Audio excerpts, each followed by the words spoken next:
రానున్న 2 రోజుల్లో కష్టమా? ఇంకేముంటుంది, ఆ సత్యశ్రీల పెళ్ళే కదా, దీనికి పెద్ద కష్టం. ఇక దీనికి జీవితాంతం అన్ని కష్టాలే. నా కొడుక్కిచ్చి దీన్ని కట్టపెడితే కనీసం వాడైనా సుఖపడతాడు. ఆ సోదావుడు చెప్పినట్టు ఆ కడలి అలని నేనేనేమో.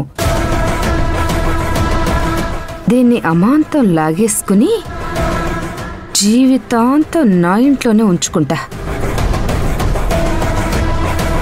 ఈ దెబ్బతో ఇక్కడ దీని నెల జీతం, అక్కడ మనం ఇచ్చే పర్సంటేజ్తో నా లైఫ్ సెటిల్ అయిపోతుంది.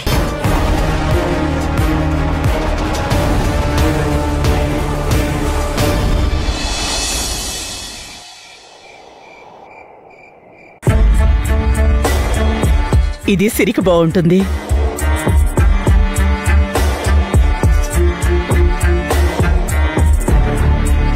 సత్యకి బాగుంటుంది. అమ్మా, ఏంటివన్నీ? ఉండరా, ఇది బాగుందో లేదో చూద్దాం. అమ్మా, ఇక్కడ ఏం జరుగుతుంది? ఏం జరుగుతుందంటావేంట్రా? బాగుంది. లాస్ట్ టైం జరిగినట్టు ఈ పెళ్లి జరగకూడదు. అప్పుడు మాకు తెలియకుండా దాని మెళ్ళో తాళి కట్టావు. ఇప్పుడు మాత్రం అలాంటి పొరపాటు చెయ్యకురా. అమ్మా,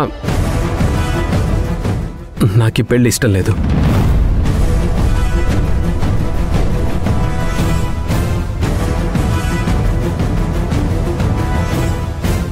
అవును, ఫారెన్లో ఉన్న మన బంధువుల్ని కూడా పిలిచావు కదా. ఈసారి పెళ్లి గ్రాండ్గా జరగాల్సిందే. అమ్మా, నా మాట విననట్టుంటున్నావేంటి? చెడు వినకు, చెడు కనకు, చెడు మాట్లాడకు అనే ఒక సామెతుంది. అందుకే అలాంటి ఆ చెడు మాటలు నా చెవుకి ఎక్కవురా. అమ్మా, ఇప్పుడు నేను చెప్పే మాట కూడా మంచి మాటే, చెడు మాటేం కాదు. నేను ఈ పెళ్లి చేసుకోలేను, ఆ మంజుని మర్చిపోలేను. అయితే ఇప్పుడు ఆ సిరినేం చేద్దాంరా? సిరికి ఎలాగోలా నచ్చజెప్పి ఈ పెళ్లిని ఆపేద్దామమ్మా. ఆపేసి ఆ తర్వాత ఏం చేద్దాం? అంటే వేరే ఏదైనా సంబంధం చూసి. ఆహాహాహా, ఇదేమైనా సినిమా అనుకుంటున్నావురా? జీవితం రా, ఎలా పడితే అలా చేయడానికి కుదరదు. మనకు కొన్ని కట్టుబాట్లు పద్ధతులు ఏడిచచ్చాయి. సరే, నువ్వన్నట్టే చేద్దువు గాని. మరి సిరినెలా ఒప్పిస్తావు? ఆ విషయంలో నువ్వు కొంచెం సాయం చేస్తే. ఒక ఆడదానిగా నేను నీకు సాయం చెయ్యను, ఒక అమ్మగా అసలే చేయను. అలా అంటావేంటమ్మా? ఇష్టం లేని పెళ్లి చేసుకుని జీవితాంతం నరకం అనుభవించాలా? ఆ అమ్మాయి ఎక్కడుంటుందిరా? నిన్ను పెళ్లి చేసుకుంది కదా, నువ్వే కదా పెళ్లి చేసుకుని తీసుకొచ్చావు. ఆ అమ్మాయి అడిగిందిరా తన జీవితాన్ని బాగు చేయమని. నువ్వే కదా ఆస్తులని డాక్టర్లని ఊరంతా తిప్పావు. తనకి మతి లేదని నువ్వప్పుడే వదిలేసుంటే తన దారిని తను పోయేది కదరా. శోభనం జరిగిందని ఇప్పుడు ఊరందరికి కూడా తెలిసిపోయింది. అది జరగలేదమ్మా. రేయ్, ఒక ఆడపిల్ల పాల గ్లాస్తో గదిలో అడుగు పెట్టిందంటే చాలు, ఇంకేం జరగక్కర్లా. అదే చాలక ఇప్పుడు నాకు పెళ్లి ఇష్టం లేదు అంటున్నావు. చేసిందంతా నువ్వు చేసి ఇప్పుడు ఆ అమ్మాయికి శిక్ష వేస్తా అంటున్నావు. ఇదెక్కడ న్యాయం రా?